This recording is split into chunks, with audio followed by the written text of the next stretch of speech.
Welcome to Clothesline Theatre. We have been waiting for you to tune in to hear tales of Prince Edward Island, a place of history and some mystery. You may be surprised by the true stories that have been unearthed and brought to life by our radio dramas. We invite you to settle into a comfortable chair and let the voices and sounds trigger your imagination as you hear the following dramatic story. Across the centuries, it has been necessary for many Prince Edward Islanders to leave their island home for employment opportunities.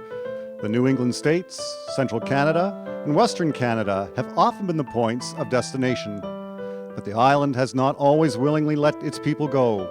The Northumberland Strait, 9 miles wide at its narrowest point, separates the island from the mainland of Canada. For decades, a reliable, year-round transportation link to the mainland was missing.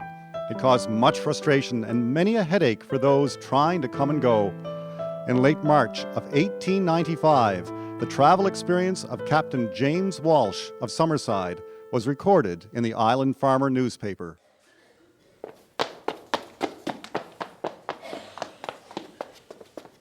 Telegram for Captain James Walsh. You'll find him in the barber shop. It's not bad news, is it? I can't be telling the contents. You know that, Mrs. McNeil. I just hate seeing the telegraph boy coming. More often than not, it's bad news over good. That's for sure. It's too expensive to use for good news, unless it is really good.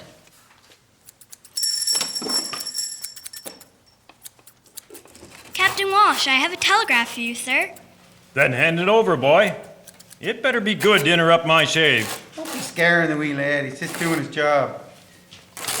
Yes. Yes, indeed. I have been offered the berth as second mate on the Yaluta. Is she a sailing ship? No, sir. She's a steamship on the Canada-Newfoundland line. She carries freight and passengers sailing from Halifax to St. John's and across the Atlantic to Glasgow, Scotland. When she leaves on Halifax on Thursday next, I will be her second mate. Here, boy. Here's a penny for the good news. Why, thank you, Captain Walsh. Wow, a whole penny to spend. You could try saving it, or better still give it to your mother to help out with the groceries for all the mouths she has to feed. Being that this is Friday, do you think you can get ready to be in Halifax by next Thursday? Travel's pretty unpredictable in late March. Well, if you get a move on with this shave, I'll be on my way come morning. You better throw a haircut in there as well. I want to make a first good impression.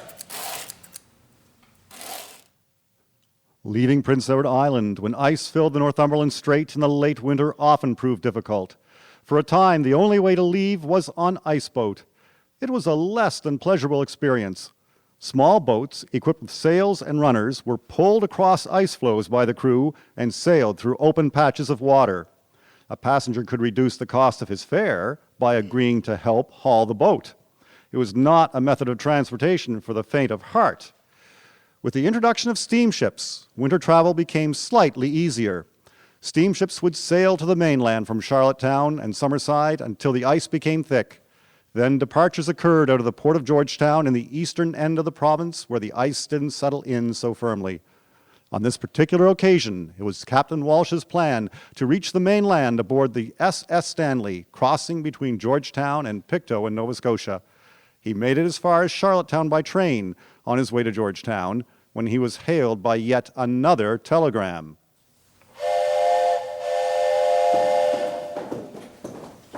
Excuse me, sir. Are you Captain Walsh?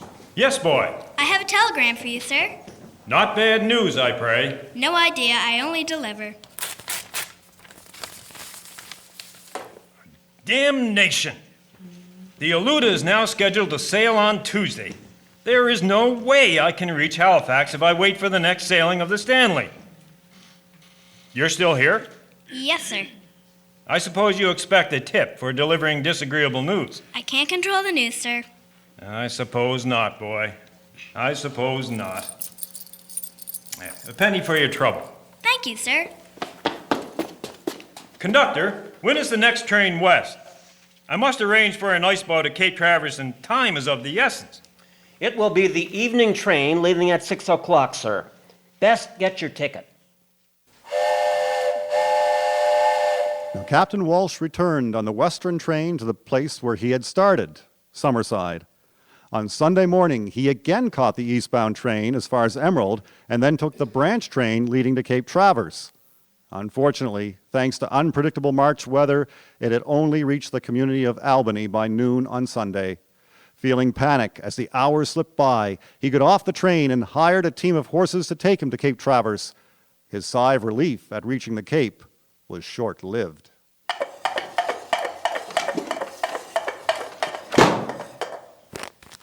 I need to hire an ice boat to get me across the strait today.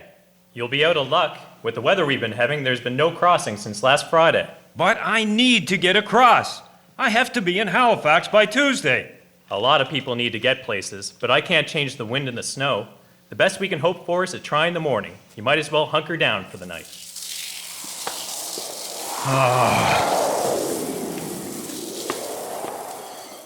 Captain Walsh put in a long, worrisome night and early morning. Just before the forenoon on Monday, the decision was made to launch the ice boats. The water was rough, the wind cold, but the visibility was fairly good. In open water, they put up the sails and made good time, and when they came to the ice, the crew and the passengers who agreed to be part of the crew put on their harnesses and hauled the boat over the ice. They were 5 miles out from the island side, 4 miles short of reaching Cape Tormentine on the New Brunswick side, when the weather forced the ice boat captain to stop.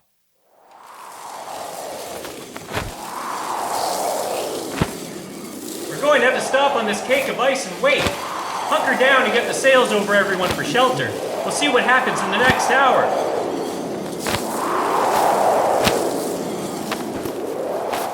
What happened was a disappointment for Captain Walsh and the other passengers. The wind changed from southeast to northwest, and Captain Muttart had to make a tough decision. I'm sorry, everyone, but it would be foolhardy to continue on in this northwest wind. We need to turn back. Turn back? But we're more than halfway there. There's been wind the whole way, so what difference does the direction make? Yeah, it's further to go back than keep going. So what would you do that for? A northwest wind will push us down the strait, taking us way off course. If things got bad enough, we could end up in the Canso Strait, a stone's throw from Cape Breton.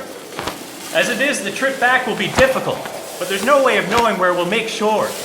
Well, obviously, we should never have left the island to begin with. You put us at risk. Without risk, no man would ever leave this island. Quit your moaning and get your harness on. Looks like that berth of second mate isn't happening for you, Walsh. It took some time for the ice boats and their crew and passengers to make it back to the island. The wind drove them away from the shores of Cape Traverse. They finally made land at Tryon, further down the coast. Captain Walsh accepted defeat, for as a man of the sea, he knew Mother Nature held the upper hand. He would continue his fight on another day.